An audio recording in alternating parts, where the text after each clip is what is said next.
오늘 오후 예배에 우리에게 주신 하나님 말씀은 누가복음 17장 20절 21절입니다.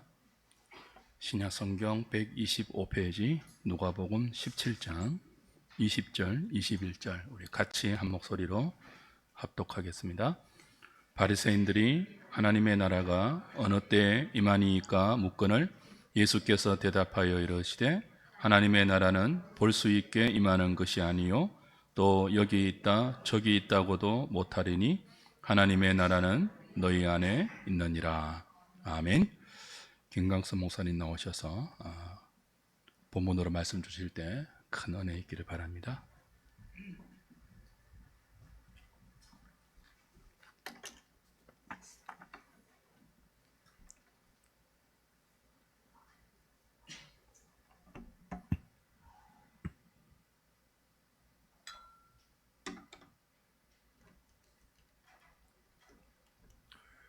오늘 설교 제목은 하나님 나라와 세상 나라 사이에서 오전에 계속 저도 매주 참여해서 우리 박 목사님 설교를 들으면서 하는 나라를 다시 한번 생각이 되고 오후에 한번 기회가 되면 나눠야 될 마음이 있다 생각 들었는데 오늘 그 시간으로 삼고 나누려고 합니다. 제 평생의 신앙 고민 중에 하나는 교회입니다. 교회가 어떤 곳인가? 성도는 누구인가? 왜냐하면 이 세상에 살면서 하나님 백성을 사는 이 두 시민권을 가진 자, 천국 시민권을 가지고 이 땅에 사는 자로서의 삶이 도대체 어떤 것인가? 이게 평생의 숙제고 과제이기도 합니다. 오늘 우리가 계속 오전에 듣는 로마서 말씀을 기억하시면서 약간의 정리라기보다는 한 부분을 잡아서 딱 말씀드리는 강조점이 될 수도 있을 겁니다. 오늘 오후에 하나님 나라 하면 뭐 성도단체 출신이거나 아니면 교회를 좀 다니는 사람들은 워낙 많이 듣는 단어이기 때문에 도대체 하나님 나라가 뭔가, 어디 있는 나라인가. 오늘 방금 읽었던 누가복음의 말씀처럼 그때나 지금이나 사람들은 뭔가 눈에 보이는 확실한 증거적인 모습으로 나타나기를 원하죠. 보여달라는 겁니다. 어디 있냐고, 어느 때에 그런 게 있냐고. 그 바리새인이나 그 당시 1세기 때 예수님 당시의 사람들도 물론이거니와 지금의 교회 다니는 사람들도 여전히 마음속 한 군데는 하나님께서 자 보여주면 좋겠다. 뭔가 신비로운 모습이든 아니면 내가 알 수 있는 뭐라도, 그래서 하나님 나라가 뜬구름 잡는 어떤 이야기가 아니라 구체적으로 딱 내 손에 잡힐 수 있는 뭐가 있으면 좋겠다. 다 가지고 있죠. 근데 우리 몸은 어디 살고 있습니까 지금? 여기 세상 나라에 살고 있습니다. 오늘 이 두 사이에 때로는 성도들이 경계선에 선 사람도 있고 주변인처럼 저 떨어져 사는 사람도 있고, 오늘 이 부분에 대해서 오늘 말씀을 가지고 같이 나누려고 합니다. 자, 먼저 혹시 여러분 우리나라 헌법을 보신 적이 있습니까? 헌법 한 번도 안 봤습니까? 예. 법 없이도 살 사람들만 모였기 때문에. 예. 헌법은 우리나라 모든 법의 엄마법이라고 합니다. 모법이라고 그러죠. 그러니까 우리나라에 지금 있는 형법, 민법, 상법 어떤 법이든지 헌법을 위반하면 안 됩니다. 그래서 그걸 판단하기 위해서 있는 게 그 유명한 헌법재판소입니다. 그래서 저와 여러분들도 할 수 있습니다. 어떤 사안에 대해서 우리가 보기인데 이 법이 헌법 정신에 위배돼요 라고 느끼면 이제 헌법재판소에다가 재판을 신청하는 거죠. 그 대표적인 예가, 가장 대표적인 예가 교사 임용시험입니다. 지금 모든 국립사범대 출신들 다 임용시험 치죠. 저희들 때는 국립사범대 출신은 임용시험 안 쳤습니다. 그냥 부산사범대를 졸업하면 바로 교사 임용이 바로 됐습니다. 그래서 우리 남학생들은 대부분 다 어떻게 하냐면 4대를 졸업하고 군회를 갑니다. 그럼 그때는 군에 가서 30개월, 32개월이었으니까 2년 반 정도를 하고 제대해서 딱 집에 오면 좀 있다가 발령이 납니다. 그러니까 하나도 공부 안 하고 준비 안 해도 바로 다음 학기 때 임용 발령이 나요. 그래서 국립사범대는 국립대 중에서도 학비가 더 싸요. 업무기간으로 몇 년 하게 되고 교사를. 그런데 헌법재판소 생기고 1년 뒤엔가 제 기억으로 서울에 있는 모 사립대 학생이 이 부분을 재판 신청을 한 겁니다. 헌법 위반이다. 왜 사립대 친구들은 시험을 쳐야 되고 군대 친구들은 바로 임명되냐? 이 헌법 제11조 나오냐? 평등권 위반이다. 모든 국민은 다 평등하다 그랬는데 왜 국립사범대는 바로 임명되고 사립사범대는 시험 쳐야 되냐? 이걸로 헌법재판소 생기고 아마 1년인가 얼마 안 돼서 했을 겁니다. 누가 이겼을까요? 지금 결과 나와 있잖아요. 그 친구가 이겼습니다. 그 친구 덕분에 지금 모든 대한민국의 국립사범대 출신 다 시험 쳐야 됩니다. 그게 바로 헌법정신 위반이라는 거죠. 평등권에 위배됐다는 겁니다. 그러니까 특혜를 줄 수 없다는 거죠. 그 정도로 헌법은 중요합니다. 모든 법의 판단 기준이기 때문에. 그럼에도 불구하고 대부분 사람들은 헌법을 본 적이 별로 없습니다. 뭐 법전을 살 필요는 없고 요즘 뭐 인터넷 들어가면 다 나오니까 제가 하는 나라를 이야기하면서 헌법 제1조 1항만 한번 띄워줄 때는 한번 보십시오. 자, 저게 1987년 10월 29일 날 확정. 1987년도가 언제인 줄 아십니까? 우리 젊은 친구들 태어나기 전인데 87년도가 민주화 때 막 할 때 마지막 단계입니다. 나이 좀 드신 분들은 기억날 건데 어쨌든 저 시절에 지금 현재 우리 쓰고 있는 헌법이 87년도에 확정된 헌법입니다. 1조 1항만 제가 빨간 줄 쳐놨죠. 1조 1항만 한번 보겠습니다. 다 같이 읽어볼까요? 시작. 저게 제일 앞에 헌법이 중요하다 그랬는데 그 중에 1조 1항으로 나와 있잖아요. 대한민국은 우리나라 이름입니다. 헌법에 대한민국은 되어 있기 때문에 저 우리나라 이름 못 바꿉니다. 함부로. 조선합시다. 고려를 합시다. 하려면 뭘 바꿔야 될까요? 헌법을 바꿔야 됩니다. 그럼 국민투표에 붙여가지고 우리 다 모여가지고 한우리교회에서부터 시작해가지고 대한민국 나라 이름이 너무 좀 뭐 같다. 이름 좀 멋있게 하자. 유나이티드 스테이츠 오브 대한민국. 좀 이름을 바꾸자. 라고 하려면 국민투표에서 이름을 바꿔야 됩니다. 자, 첫 번째 대한민국이 나와 있고 그 다음 대한민국이 어떤 나라인지 나와 있죠. 뭐라고 나와 있습니까? 민주공화국이다. 그러니까 대한민국은 왕을 허락하지 않습니다. 독재도 허락하지 않고.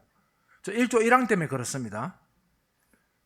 자, 저걸 생각하시면 이제 1조 2항이 법률 시간은 아니지만 왜 우리나라가 국민투표하느냐 하면 민주공화국이기 때문에 그렇습니다. 그래서 모든 권력은 국민에게 있고 그 투표로부터 되는 거죠. 저게 헌법 제1조 때문에 그렇습니다. 제가 보여드린 이유는 세상 나라도 나라 이름을 정하고 그 나라가 어떤 나라인지를 법률로 정합니다. 그럼 제가 다음 하고 싶은 이야기는 뭘까요? 하나님 나라는요. 세상 나라도 나라 이름을 정하고 그 나라가 어떤 나라인지 저렇게 성격을 정해놨다고요. 그런데 여러분이 수십 년간 교회를 다녔는데 여러분 속에 하나님 나라가 뭡니까? 라고 물으면 하나님 나라가 저렇게 명쾌하게 마치 1조 1항처럼 딱 정리가 되어 있습니까? 어떻습니까? 헌법 제1조 1항 대한민국 민주공화국이다. 딱 명쾌하게 되어 있잖아요. 그럼 이제 우리 박찬호 장로님한테 하나님 나라는요? 하나님 나라는 하나님 공화국이다. 뭐 어떤 식으로든 한 문장으로 딱 정리가 됐냐고요. 교회를 수십 년 다니고 설교를 몇천 번 들었는데도 어떤 때는 우리 속에 본문이 정리가 안 되고 그 성격이 규명이 안 될 때가 너무 많은 거죠. 저는 오늘 설교하면서 이 하나님 나라를 헌법 제1조 1항 생각하시면 나중에 마무리하면서 하나 비교해서 보여드릴 겁니다. 일단 기억만 하고 계십시오. 대한민국 민주공화국이다. 저는 오늘 이 질문으로 시작할 겁니다. 나는 왜 예수를 믿는가? 예수를 왜 믿죠? 너무 쉽습니까? 우리 잘생긴 지휘자 집사님. 좋았어. 예. 너무 멋있게 대답하려고 지금 마음속에 막 준비하고 있다가 혹시 나한테 물으면 짜지? 얼굴 표정이 그랬어요. 그 생각을 다 하고 있었나 봐. 좋았어. 왠지 뭐 다른 단어보다는 자, 우리 반주하는 요한 형제, 예수를 왜 믿죠? 요한 형제 맞나? 자, 예수를 왜 믿죠?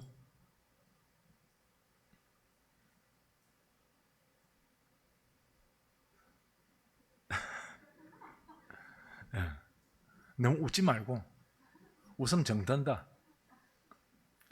그러니까 예수를 왜 믿냐고 물어보면 뜻밖에도 많은 사람들이 멋있는 대답을 자꾸 하려고 합니다.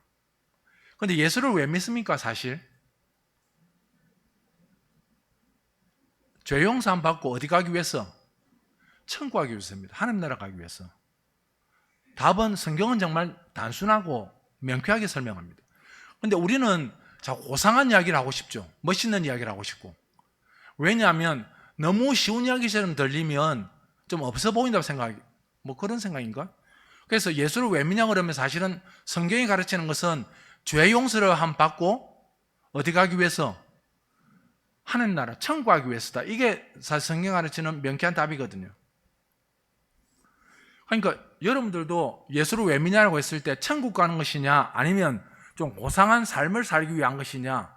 그래서 기독교는 절대 도덕윤리가 아니라는 이야기가 바로 여기서 나옵니다. 우린 멋있는 도덕윤리적 삶을 살아서 더 나은 삶의 질을 높이는 수준이 아니라 죄를 용서받고 천국 가는 것입니다. 이것이 예수 믿는 가장 기본적이고 명쾌한 목적입니다. 성경 66권을 관통하는 사상은 여러 가지로 말할 수 있지만 그 중에 중심되는 하나는 바로 오늘 주제인 하나님 나라입니다. 하나님 나라를 설명할 때 아까 1조 1항처럼 대한민국 민주공화국처럼 딱 이렇게 뭔가 있으면 좋겠는데 여러분이 본 것 중에 아마 그나마 하나님 나라는 이렇게 주어로 시작하는 것이 로마서 14장에 우리 박문선 하실 때 본 것 중에 하나님 나라는 화평과 희락 가는 것 그거 아마 하나님 나라는 이렇게 주어가 되어 있고 뒤에 뭔가 부가적인 설명되어 있는 몇 없는 표현입니다. 앞에 복음서에는 주로 비유적 설명은 천국은 이와 같으니 비유적 설명이고 그러니까 딱 민주공화국이다 이런 것처럼 1조 1항처럼 명쾌하게 이렇게 보는 부분이 잘 없어요. 그러나 복음 전체가 바로 이걸 설명하는 건데 이걸 이제 우리 속에서 이제 정리를 해야죠. 구약에서는 사실 어떻게 설명할까요? 구약은 그림과 같은 것이기 때문에 사람들이 예수님 실제신 예수님 오시기 전이기 때문에 알아들을 수 있도록 그래서 검은보화 이야기도 많이 나오고 장수 오래 사는 이야기 병 낫는 거 이런 이야기가 많이 나오는 이유는 사람들이 알아들을 수 있는 이야기이기 때문입니다. 실제신 예수님 오시기 전까지. 그래서 하나님 나라를 가장 그림으로 잘 설명해 준 성경이 있다면 아마 이사야서일 겁니다. 이사야서 한번 볼까요? 이사야서 2장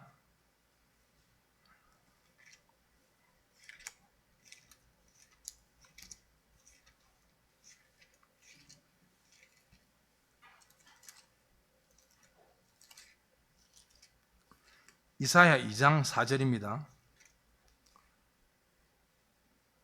같이 읽을까요? 시작.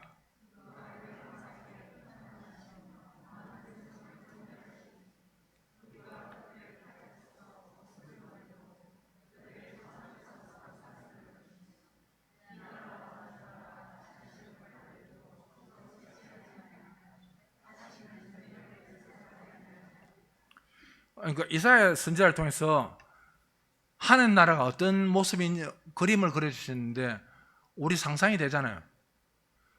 칼이 없고 창이 없고 총이 없고 서로 죽이고 싸우지 않는 나라. 이거보다 더 우리에게 깜짝 놀랄 설명은 11장 6절에서 8절입니다. 이사야서 한번 읽으면서 머릿속에 상상을 해보십시오. 이 나라를 11장 6절에서 8절 시작. 그때에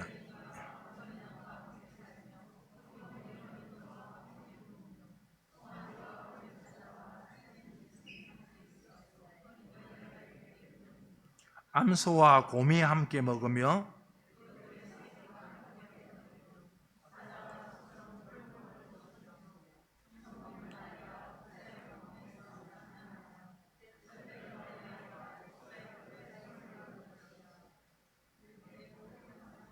모든 곳에서 상함도 없을 것이니 이는 물이 바다를 덮은 것 같이 여호와를 아는 지식이 이 날을 한번 상상해 보십시오. 저 먹는 어린아이가 독사굴에 손을 넣었는데 안 죽어. 하고 암소하고 곰이 같이 놀아요. 보통 일반적으로 생각하면 둘이 같이 놀면 곰이 어찌하겠습니까? 애웅하고 물때 삐고 무비이죠. 근데 둘이 같이 논대요. 그러니까 이 지금 어찌 보면 유토피아적으로 구약에서는 그 나라를 이렇게 우리 사람들이 상상할 수 있는 갈등도 없고 싸움도 없고 전쟁도 없는 이런 나라로 설명을 해 주셨죠. 그리고 더 11장에 나온 것처럼 아이들이 독사굴에 넣어도 괜찮은 이런 나라. 이게 나중에 요한계시록 가면 사람들이 더 알을 수 있는 말로 되어 있죠. 죽음도 없고 눈물도 없고 아픔도 없고 병도 없고 그 나라.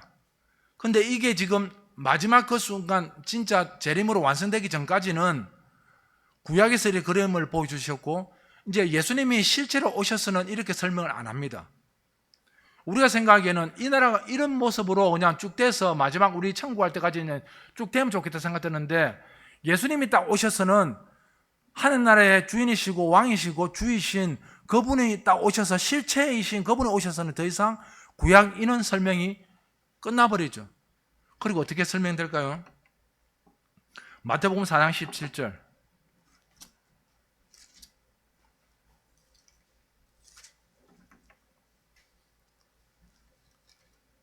예수님이 오셔서 공생에서 시작하시면서 외쳤던 말씀을 한번 보십시다. 4장 17절 같이 읽겠습니다. 시작.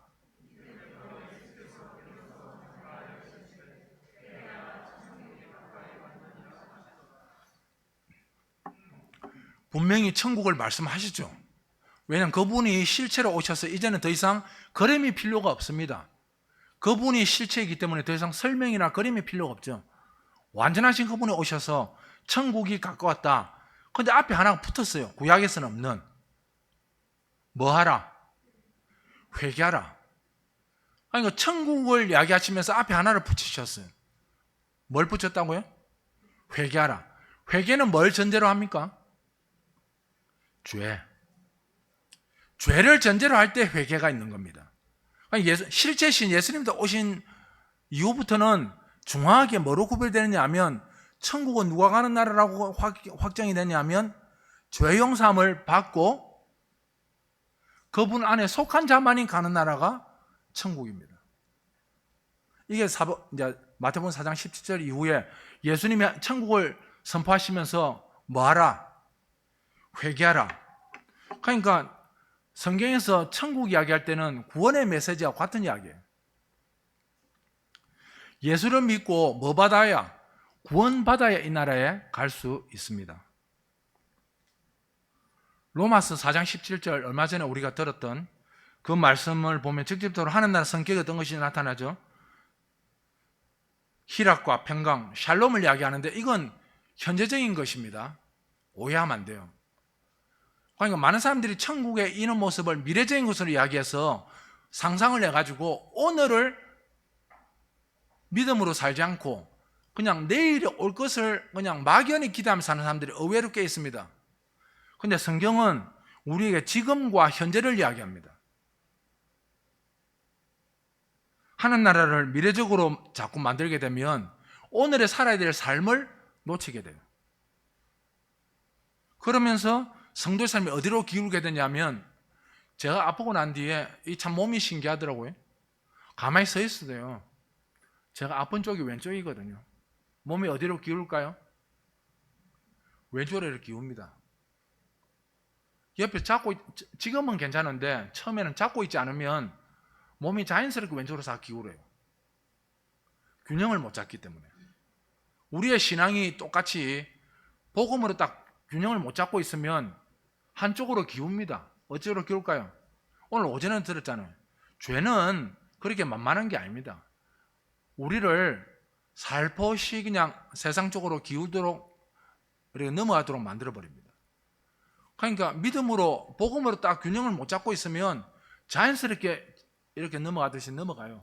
이건 누구도 예외 없어. 목사든 장로든 뭐 권사든 5대째가 아니라 50대째 예수를 믿어도 아무도 장담할 수가 없습니다. 그러므로 죄성을 과소평가하지 마십시오. 절대 죄성을 과소평가하지 마십시오. 그리고 여러분 자신을 과대평가하지 마십시오. 둘 다 하면 안 됩니다. 하나는 죄성을 과소평가해서도 안 되고, 하나는 나는 이런 사람 있잖아요. 나는 도박판에 가도 견딜 수 있다. 술집에 가서도 견딜 수 있다. 이런 사람 이전에 꽤 봤어요. 못 견딥니다. 여러분, 세상 나라를 생각하면 지금 사회가 어떤 사회 같아요? 지금 사회를 만약 여러분 보고 정의하라고 하면 어떤 사회 같습니까? 딱 한마디로. 지금 모든 피조물이 탄식하는 사회예요. 지난 주간에 캐나다에 불이 났잖아요. 여러분 그냥 뉴스를 잠깐 보셨죠? 제가 찾아보니까 지난 주간에 불이 나는 캐나다에 이런 말하면 좀 그렇긴데 불의 양을 다 모으면 지난 주간에 난 캐나다에서 난 불의 양을 다 모으면 역사적으로 캐나다 100년치래요. 상상되십니까? 지난 주간 며칠간에 일어났던 캐나다 산림을 태웠던 불을 양으로 따져보면 캐나다 역사상 100년간 일어났던 모든 불의 양과 지난 며칠간 불의 양이 같대요. 캐나다 정부에서 거기 살고 있는 주민을 대피시키기 위해서 비행기를 수십 대를 띄워가지고 2만 명을 왜냐하면 이 불이 따라오는 속도를 사람이 못 따라가니까 그냥 비행기를 공항에서 태워가지고 다른 주로 이동을 시킬 수밖에 없는 거예요. 그게 3만 5천 명입니다. 뭐 집 탄 거는 어마어마하고. 그러니까 지금 그다음 하와이 불난 거는 뭐 보셨듯이 그냥 하와이 전체를 거의 반을 불태워버렸죠. 지금 피조물이 완전히 단식하는 사회예요. 인간의 욕망과 욕심 때문에. 이게 이제 온 지구가 이제 불덩어리라 그러잖아요. 이산화탄소가 이런 것 때문에 이게 해소가 안 되니까 지구 자체가 지금 완전히 불덩어리래요. 여기에 누군가가 성냥만 딱 붙여버리면 마치 폭발할 상황처럼. 그러니까 어떤 사람은 이 사회를 지금 고통의 사회, 불덩어리 사회, 분노의 사회 이래 표현합니다. 그러니까 각자 나름대로 이 사회를 보면서 말합니다. 세상 나라는 뭔가 특징이 있어요. 바로 이 욕심들을 인해서 나타나는 현상들이 있는 거죠.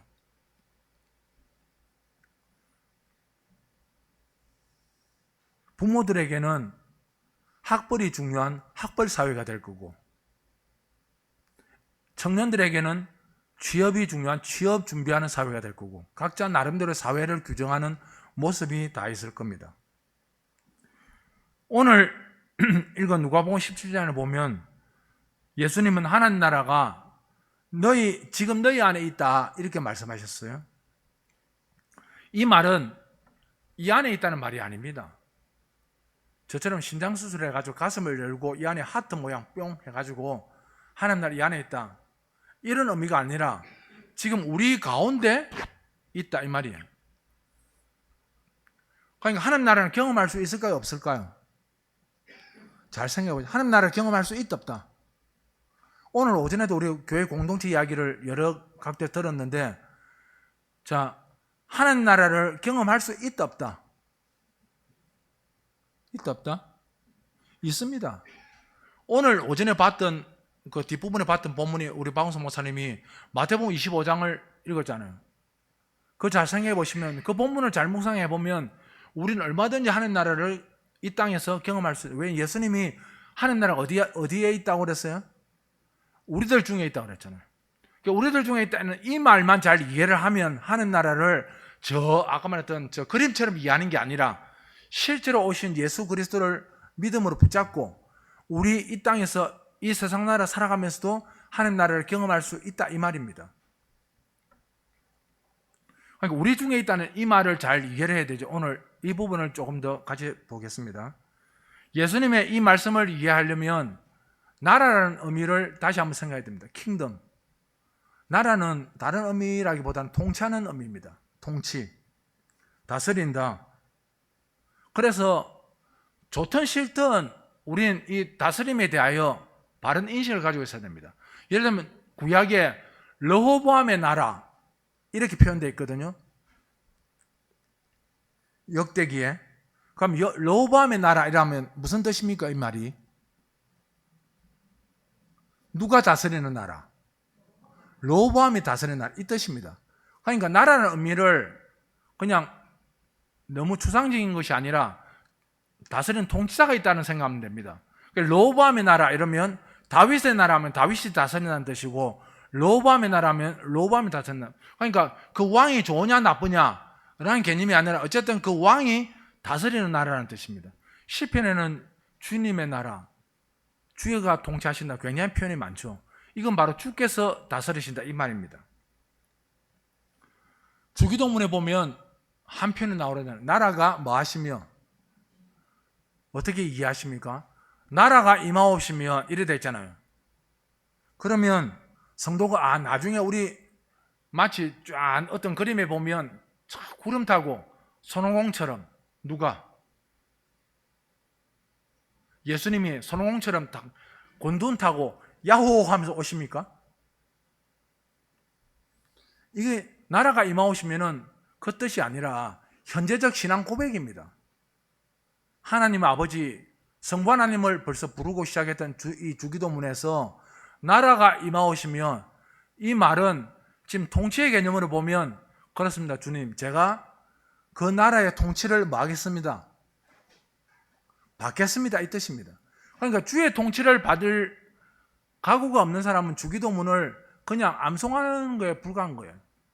나라가 임하오시는 단순히 그냥 나중에 곤돈 타고 오시는 예수님 그림처럼 그런 개념이 아니라 지금도 주님이 뭐 하신다? 이 땅을 통치하신다. 그래 저는 그 통치에 순종하고 순복하겠습니다. 이 뜻입니다. 제가 하나님 명령에 순종하겠습니다. 이 의미가 없으면 주기도문은 사실 하는 의미가 왜곡됐거나 틀리거나 불신앙적인 거죠.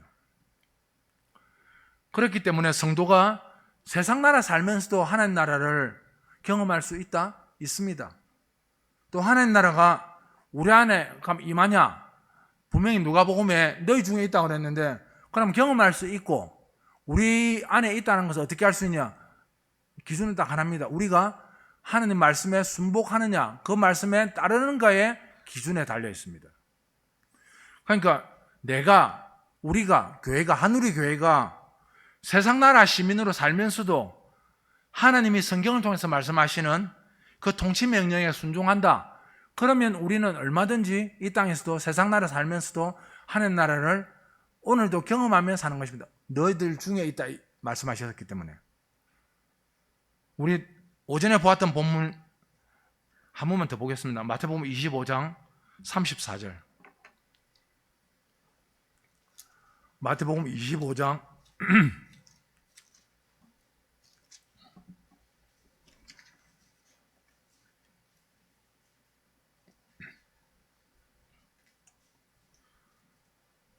34절. 자, 여기서부터 제가 한번 볼 테니까 34절 제일 앞에 뭐라 되어 있습니까? 제가 몇 번 말씀드렸는데 성경 읽기는 굉장히 중요한 말을 잘 찾아내야 됩니다. 그 국어 실력이 있어야 돼요. 국어 점수가 아니고 문맥을 이해하는 국어 실력이 있어야 돼요. 지금 예수님이 핵심적으로 말씀하시는 것은 그때에 근데 이게 34절에만 나오냐 아닙니다. 조금 밑에 내려가시면 38절, 39절, 43절, 42절, 그 다음에 36절, 35절 전부 다 중요한 한 단어가 들어가 있는데 뭐가 들어가 있습니까? 때. 여기에 줄을 잘 쳐야 돼요. 지금 예수님이 그때 하면서 오늘 오전에 우리 방금 전 말씀하셨던 나누는 이야기를 하셨잖아요. 그러니까 사람들은 어떻게 자꾸 묻냐면 이건 거예요. 그럼 그때가 언제냐는 거예요. 사람들이 궁금해하는 것은 내 눈에 보여달라는 거죠. 내가 알 수 있도록 내 손에 쥐어달라는 겁니다. 목사님 자꾸 뜬구름 잡는 이야기 하지 마시고 내가 하는 날을 딱 알 수 있도록. 그래서 여기 있다 저기 있다 왜 이런 표현이 나오겠습니까? 사람들은 그걸 알고 싶은 거예요. 제일 장난을 많이 치는 게 이제 사이비 교주들이죠. 여기 있다 저기 있다. 그러니까 사람들의 심리를 이용하는 겁니다. 손에 딱 쥐고 싶은. 근데 예수님은 그거 아니라니까. 이미 너희들 중에 있다. 그러니까 어느 때, 그게 제일 중요한 말이 어느 때입니다. 사람들은 궁금한 거예요. 어느 때에. 그러니까 이 비교해서 잘 봐야 됩니다. 예수님은 34절에서 그때에. 근데 사람들은 묻기를 뭐라 한다고요? 어느 때에. 그러니까 이 비교를 잘못하면 이 본문을 잘 이해하기가 어렵다는 거죠. 그러니까 누가복음에서 이미 예수님이 하나님 나라는 너희들 중에 있다. 그럼 사람들이 궁금할 거 아니에요. 아, 우리들 중에 그러면 현상이 뭡니까? 어느 때 그런 일이 있겠습니까? 어느 때라고 자꾸 묻는 거예요. 예수님은 가르쳐 줬다는 거예요. 그때야. 나눠지고 그때 어떤 현상이 있다고요? 오늘 오전에 들은 것처럼 어린아이에게 소자에게 냉수 한 그릇 주는 거. 근데 사람들이 자꾸 묻잖아요. 아니 주님 어느 때에 나타나셨습니까? 어느 때에? 그러니까 내가 이해하고 싶은 방식으로 예수님을 이해하고 싶고 예수님 말씀에 대한 해석을 하고 싶은 거예요. 근데 예수님은 그거 아니고 이미 줬잖냐. 하나님 나라가 너희들 중에 있다고. 그러면 어떻게 경험한다는 거예요? 우리 속에 있는 이 모습을 보면 확인할 수 있다고 말씀하셨는데도 우리는 자꾸 그것 말고 하나님 말씀 말고 사람들이 이해할 수 있는 것으로 자꾸 달라는 거예요. 그래서 그때와 어느 때에 이 두 단어를 잘 비교하면서 이 본문을 잘 한번 읽어보십시오. 38절에 보시면 어느 때에 나그네 되신 것을 보고 39절 어느 때에 병드신 것이나 옥에 갇힌 것을 40절에 너희가 여기 내 형제 중에 지극히 작은 자 하나에게 한 그때가 곧 내게 한 때다. 42절 내가 줄일 때에 예수님 뭐 줄이셨겠습니까? 내 옆에 있는 형제가 줄일 때야. 그래서 예수 믿는 사람들에게 식탁 교제는 굉장히 중요합니다. 저는 다 말씀드렸듯이 예수님은 식탁 교제를 굉장히 많이 하셨잖아요. 원래 유대인들은 아무하고나 밥 안 먹습니다. 왜 그렇다 했죠? 유대인들은 내가 누구하고 밥 먹냐에 따라서 내 신분이 결정되기 때문입니다. 왜 유대인들이 창기와 세리와 죄인들과 밥을 같이 안 먹었냐면 그 사회적 유대 전통에 따라서 내가 세리와 창기와 죄인들과 밥을 먹으면 내가 곧 누가 돼요? 그들과 같다 이겁니다. 사회적 신분이. 그래서 유대인들은 아무하고나 밥을 안 먹고. 근데 예수님은 오셔서 지독실인 누구하고만 밥을 먹었습니까? 세리와 창기와 약한 자들과 죄인들과 힘없는 자들과 밥 먹었잖아요. 그러니까 비난받는 거예요. 네가 유대인이면서 어떻게 유대 전통을 버리고 아무하고나 밥 먹냐고요. 근데 예수님은 이 땅에 병든 자를 고치러 오시다 그랬잖아요. 그래서 식탁 교제 자체가 이미 예수님의 누구신지를 드러내는 하나의 정확한 증거입니다. 그러니까 교회가 해야 될 중요한 특징 중 하나가 식탁 교제예요. 근데 끼리끼리 나에게 밥 사줄 수 있는 능력이 되는 사람하고 밥 먹는 것은 주의 말씀을 어긴다는 것입니다. 나에게 밥을 사줄 수 없는 약한 자 말씀하시잖아요. 내가 사줘도 다시 나에게 사줄 수 없는 자, 약한 자와 밥을 먹는 교제. 이게 예수님 말씀하신. 근데 그걸 실천하면 우리 속에 이미 뭘 경험하고 있다고요? 하나님 나라를 경험하고 있다고. 근데 우리는 자꾸 그걸 안 하고 말씀에 순종해서 그걸 안 하고 우리가 이해할 수 있는 자꾸 신비로운 것, 곤돈 타고 오시는 예수님 이런 걸 자꾸 상상하는 거예요. 그런 건 없습니다. 세상 나라가 주는 가장 큰 위협이 뭘까요? 세상 나라가 주는 가장 큰 위협은 여러 가지 있을 겁니다. 지금은 많은 사람들이 돈이라 생각할 수 있습니다. 돈. 재미있게도 많은 그리스도인들이 안타까워할 때 그런 이야기를 몇 번 들었습니다. 올해가 2023년인데 2021년도 2년 전에 코로나가 한참 막 확 우리 붙어가지고 집에 다 있을 때, 그때 세계적으로 무슨 일이 벌어졌냐면 러시아가 어디를 침공했어요? 우크라이나, 발음도 안 되려면 우크라이나를 침범했습니다. 지금 2년쯤 됐어요. 전쟁 난지. 몇 명이 죽고 다쳤냐면 두 나라 합쳐서 50만 명이 죽고 다쳤습니다. 2년 만에. 사람들은 별로 안 놀랍니다. 그런데 그리스도인 중에서 의외로 제가 놀란 건 이거였어요. 여러분, 2021년도에 무슨 일이 있었냐면 2021년 되고 방금 러시아가 우크라이나를 점령했을 때 무슨 현상이 나타나냐면 가스, 천연가스가 러시아에 굉장히 많이 나거든요. 우크라이나. 거기가 이제 전쟁 때문에 이걸 이제 배로 실어 와가지고 공급을 해야 되는데 식량, 가스, 기름 이게 팍 터져버리잖아요. 그래서 값이 계속 올랐습니다. 이러면서 사람은 죽고 다치는데 그리스도들 중에서도 어떤데, 그러니까 하나님, 이 세상이 왜 이랬습니까? 탄식하며 기도하고 그게 아니라 뭘 아쉬워하고 탄식했냐면 그때 도시가스 회사 주가가 단 3개월 만에 10배가 올랐습니다. 지금도 목사님 그때 가르쳐주지. 그 가스 회사 이름 뭐예요? 지금 가르쳐줘도 소용없으면 다시 떨어졌기 때문에. 삼천리 도시가스라고. 삼천리가 많은 사람들이 자전거 회사라고, 자전거 회사. 근데 자전거 회사 말고 도시가스 회사가 있습니다. 주가가 단 3개월 만에 우크라이나 전쟁 나면서 14배까지 올라갔습니다. 3만원짜리가 18만원, 50몇만 원까지 올라갔거든요. 아니, 그리스도인 중에서 전쟁으로 죽고 다쳐서 이 땅이 왜 이런 탄식하는 이 탄식 말고 무슨 탄식? 주가가 왜 이랬습니까? 제가 가진 주가는 삼성전자는 이렇게 안 오르고 이름도 들어본 적도 없는데 삼천리 도시가스가 10몇 배, 30배 이게 무슨 짓입니까 이게 지금? 저 그 소리 몇 번 들었어요. 근데 그중에 그리스도인들이 있었습니다. 하늘나라를 경험하는 방식을 전혀 성경하고는 아무 상관없고 성경을 정말 이해하고 싶지도 않는 마음.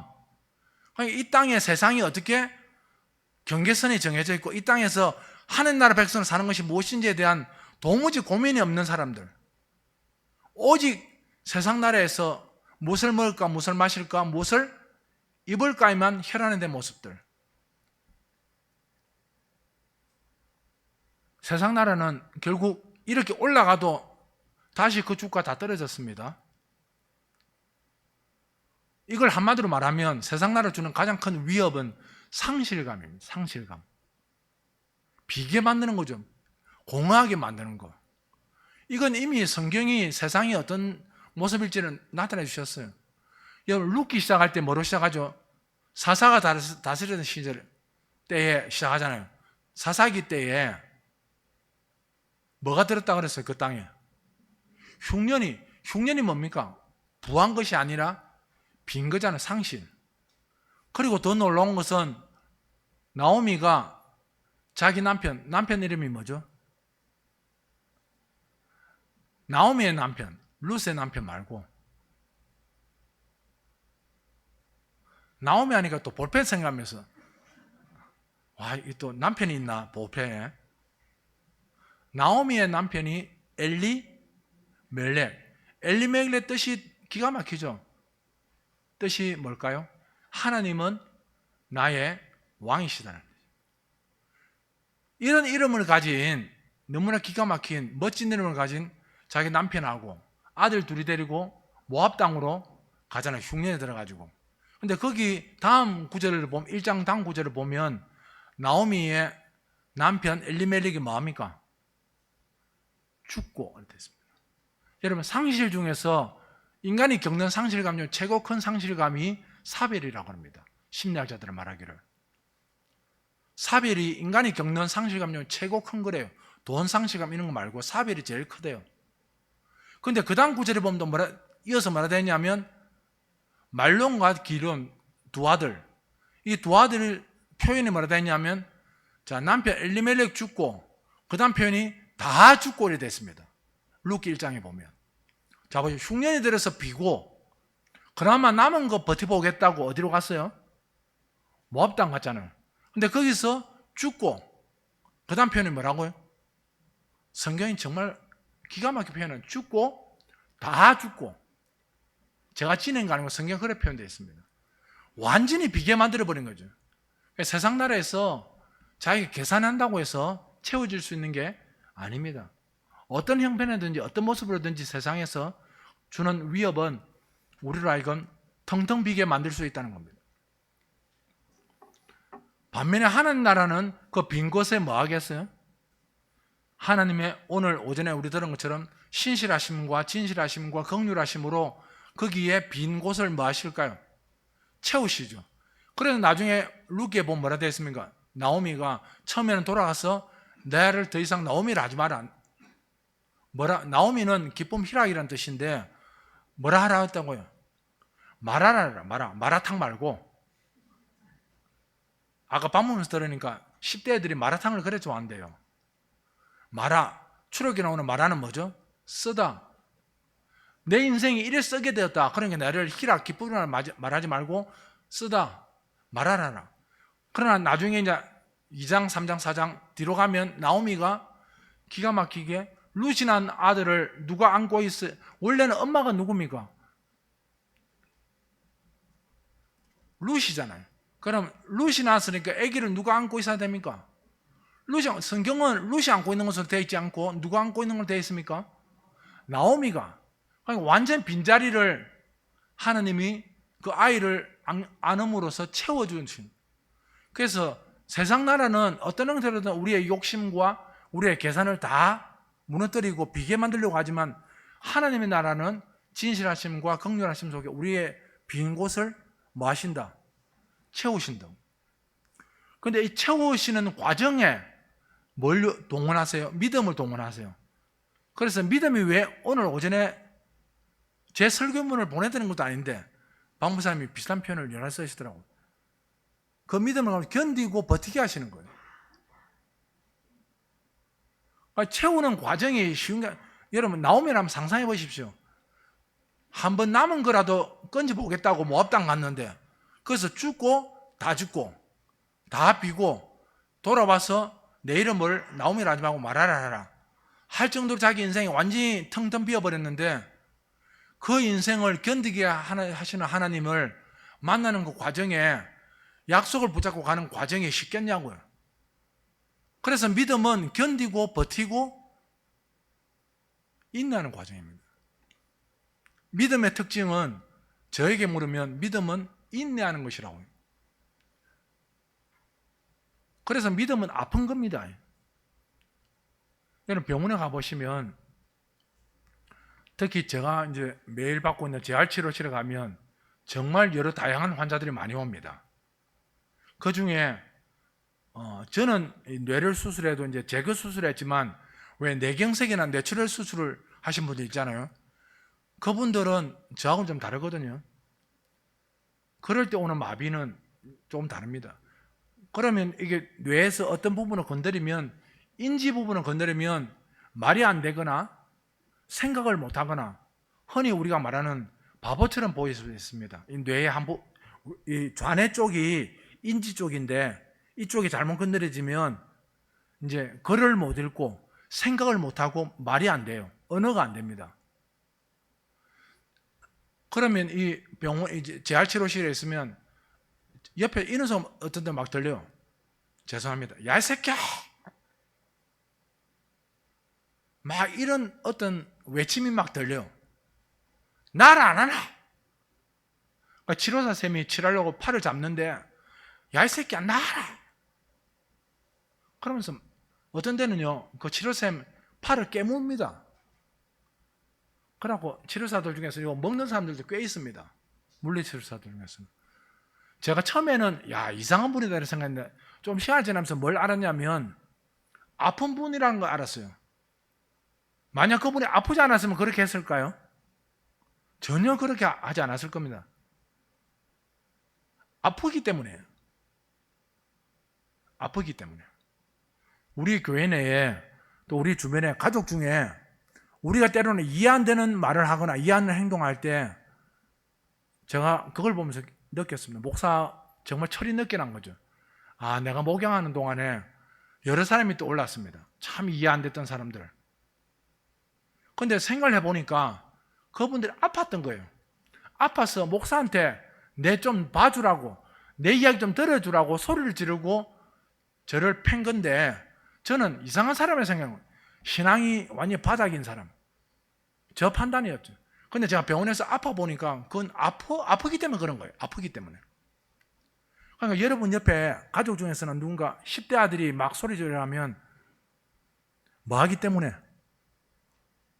아프기 때문에요.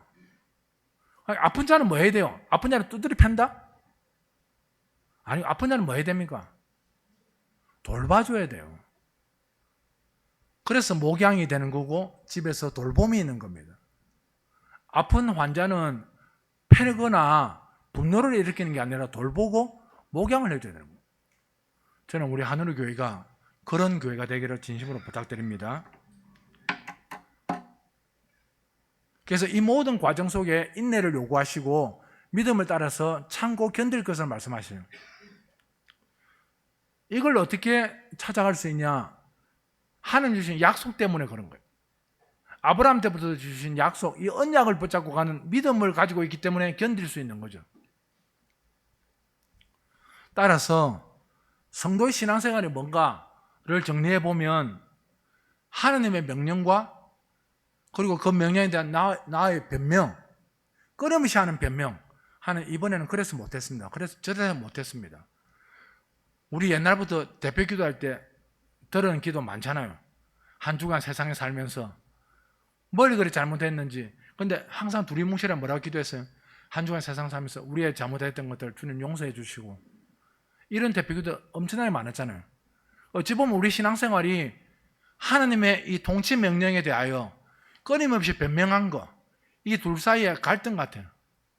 그게 어느 게 이기느냐는 거죠. 아까 제가 말씀드렸더니 균형 못 잡아서 이렇게 기우는 것처럼 말씀에 기울지 않으면 어디로 기울까요? 세상 나라의 유혹에 기울게 되어 있습니다. 그럼 변명하죠. 하나님, 제가 이번에 잘하려 했는데. 이런 하나님의 주권에 대한 순종의 싸움 같아요. 신앙생활이. 잊지 마십시오. 복음은 강자가 자유를 누리도록 하나님 선물로 주셨지만 그것이 누구에 의해서 제한받도록 하셨습니까? 로마서 들은 대로 약한 자에 의해서 제한받도록 하셨습니다.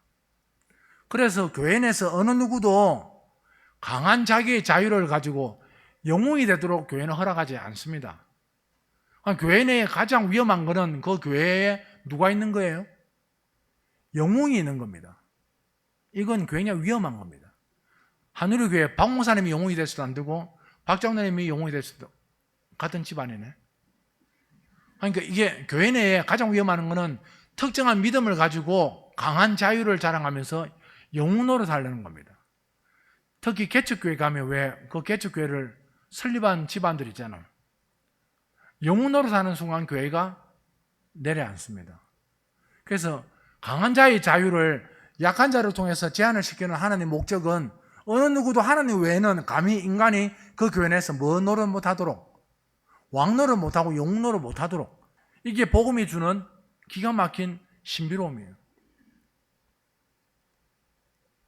그러니까 세상 나라와 하는 나라 딱 다른 이유는 이겁니다.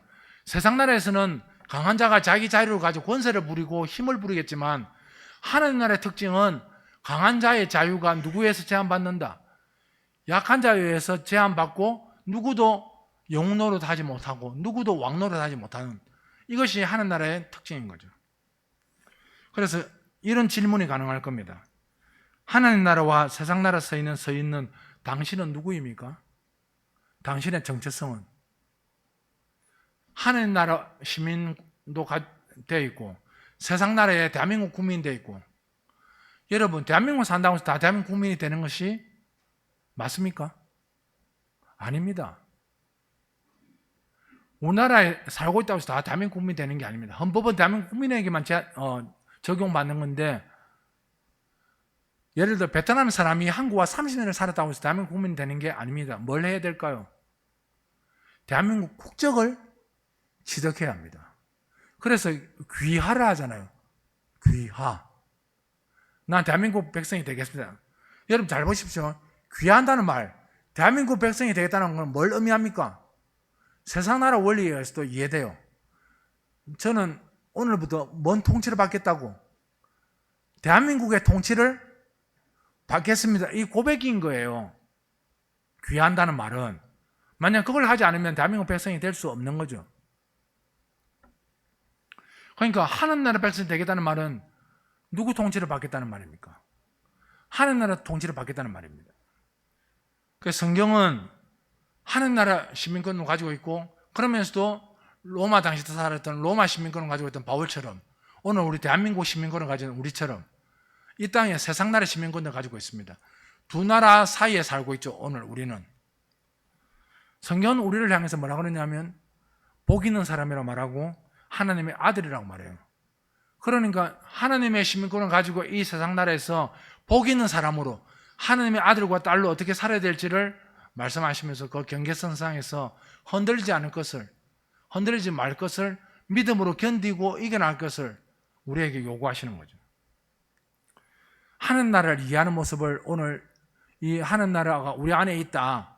그리고 우리가 오전에 들었던 계속해서 로마서 이야기를 제가 한 컷을 사진을 보면서 좀 이해하고 싶습니다. 하늘나라를 이해하는 그림. 자, 군인의 모습인데 한 명이 한 명을 얻고 있는 것은 우리나라 대한민국 육군 사진을 가져온 거고, 한쪽은 미군들 사진을 가져온 겁니다. 여러분 전쟁 영화 보면 그런 거 보시죠. 막 돌격하다가 누가 총에 맞아. 그러면 내버려 두고 갑니까? 어쩝니까? 뒤에 용감한 병사가 어머해라 이러면서 달려가잖아요. 뭐하러? 저 육군 저 사진처럼.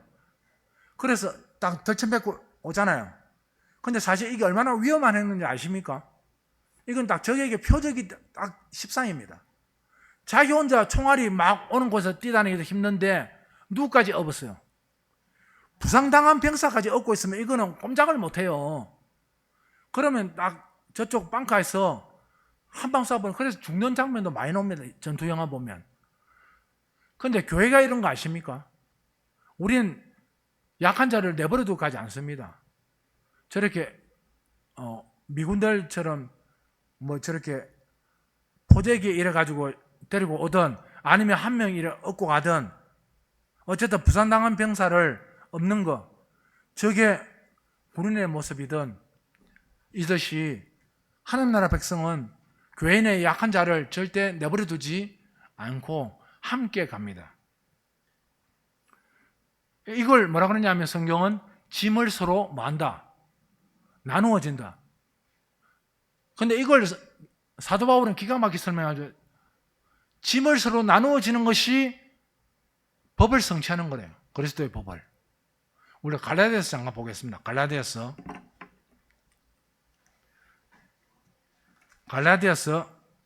6장 2절.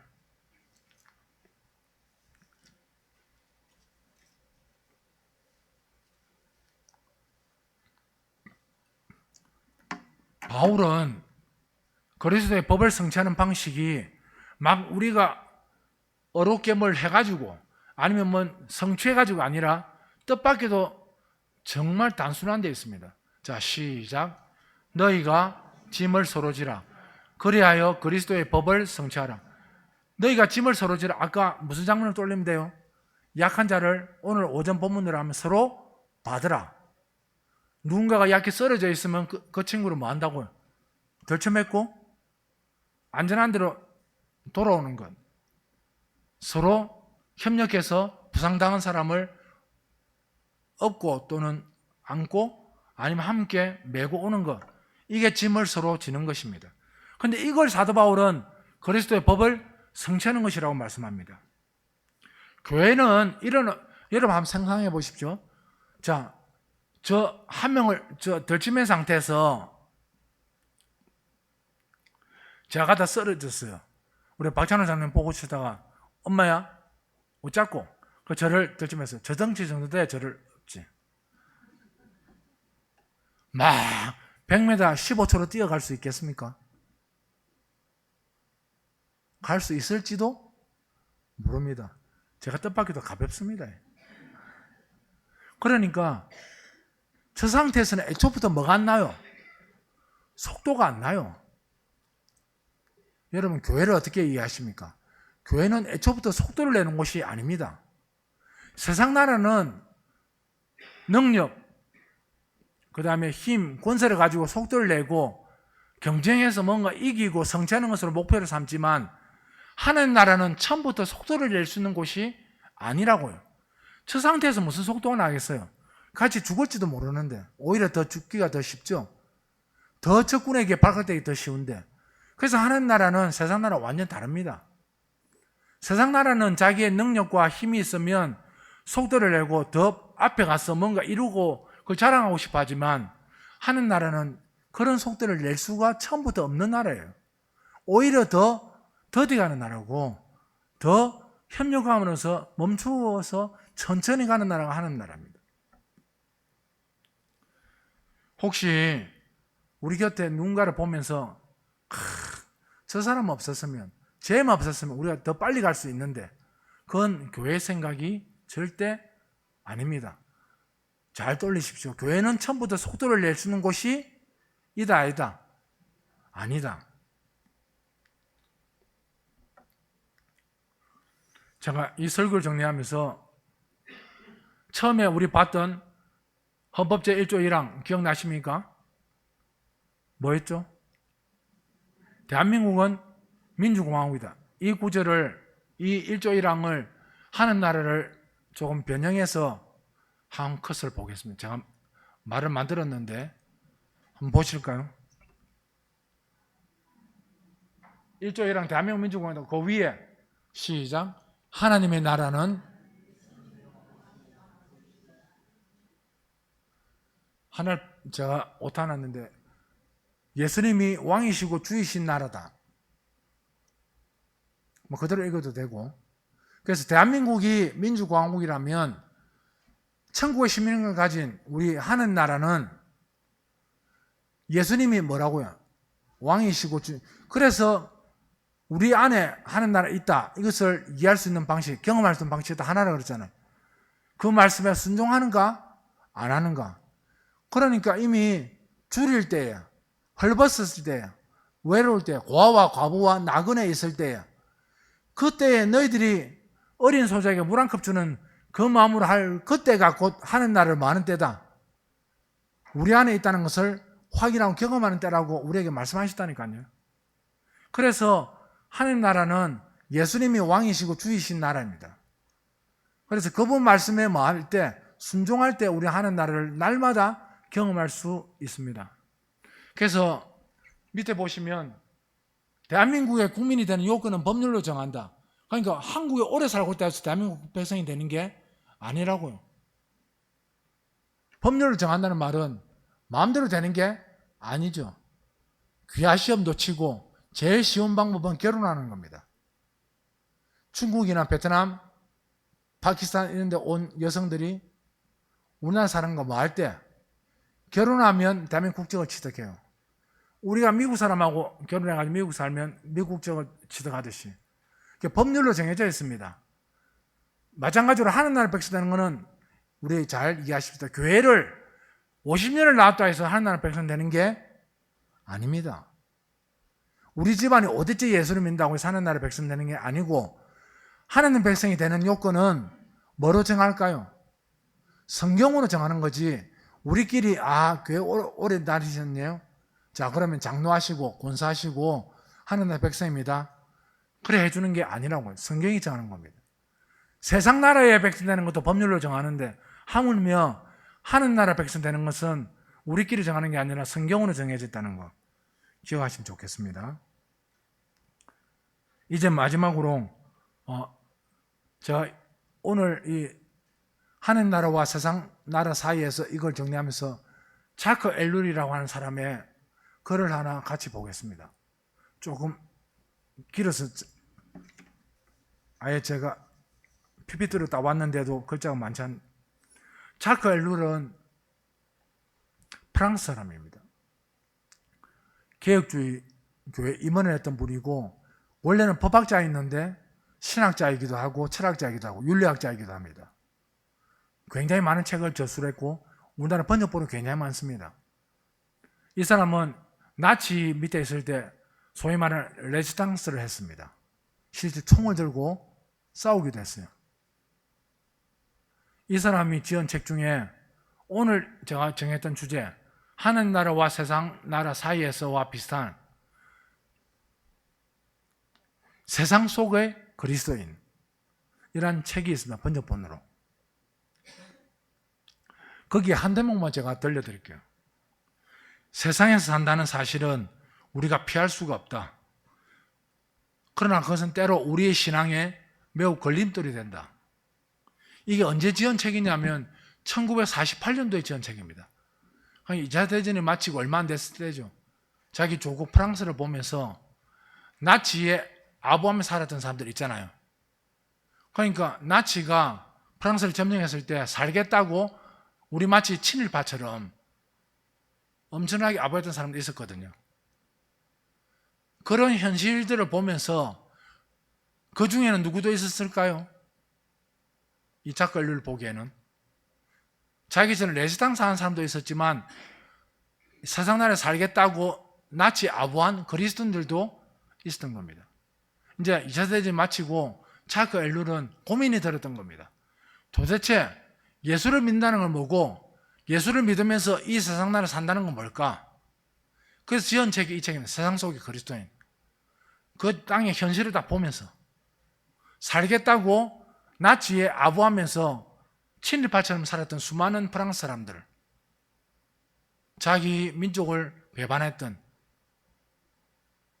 그 사람들과 나라 현실을 보면서 특히 그리스도인들의 모습을 보면서 도대체 세상 속에 그리스도인이 산다는 건 무슨 뜻이지? 이걸 고민했던 겁니다.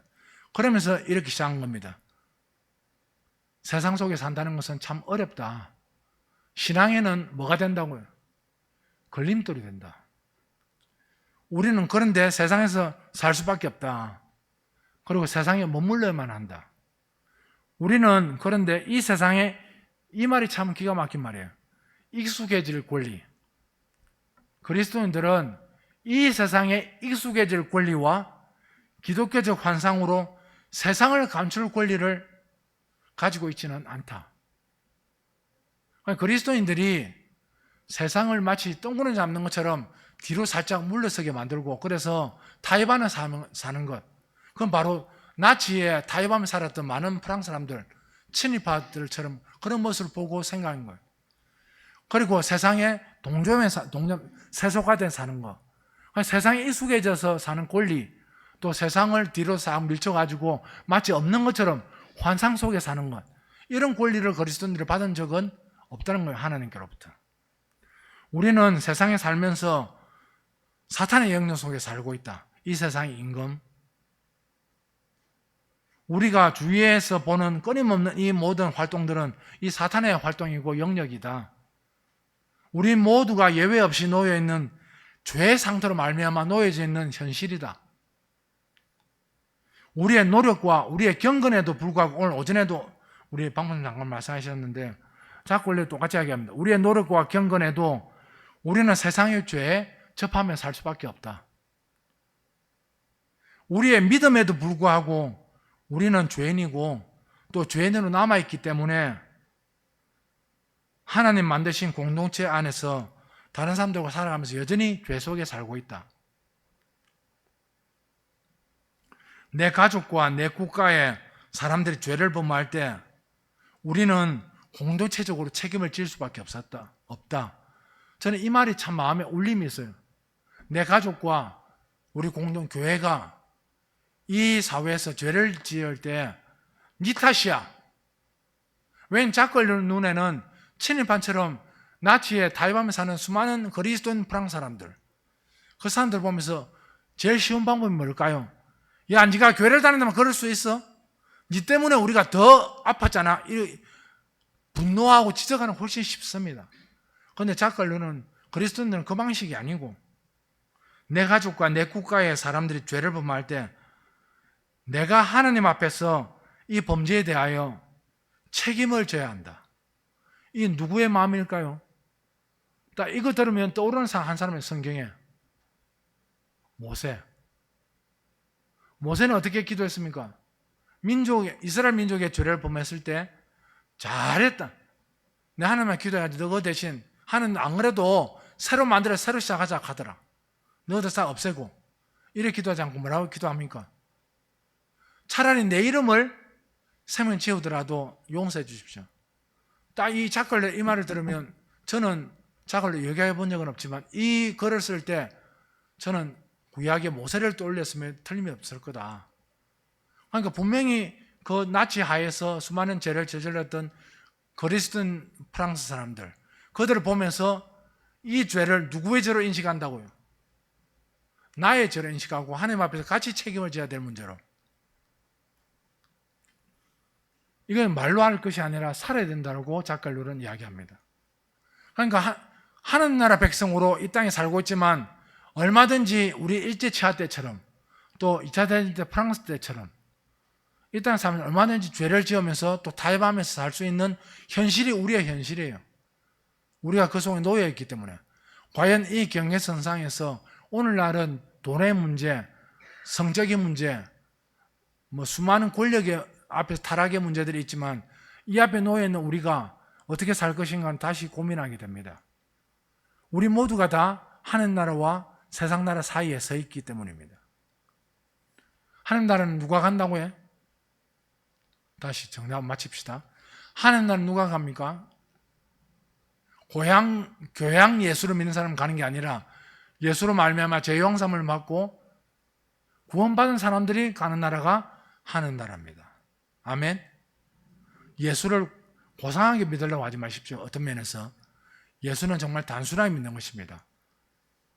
죄 용서 받고 천국 가는. 그래서 오늘 설교를 마치면서 설교에 맞는 찬송이 없을까 고민을 해봤는데 찾았어요.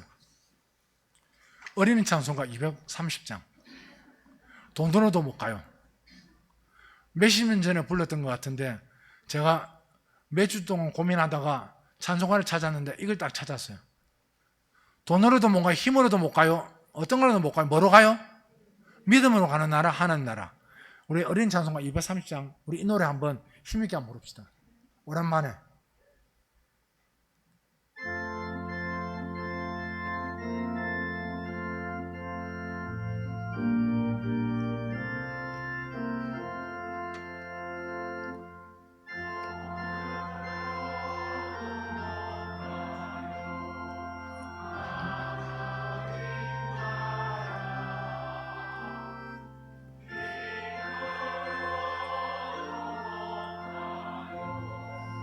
하나님 나라, 거듭나면 가는 나라.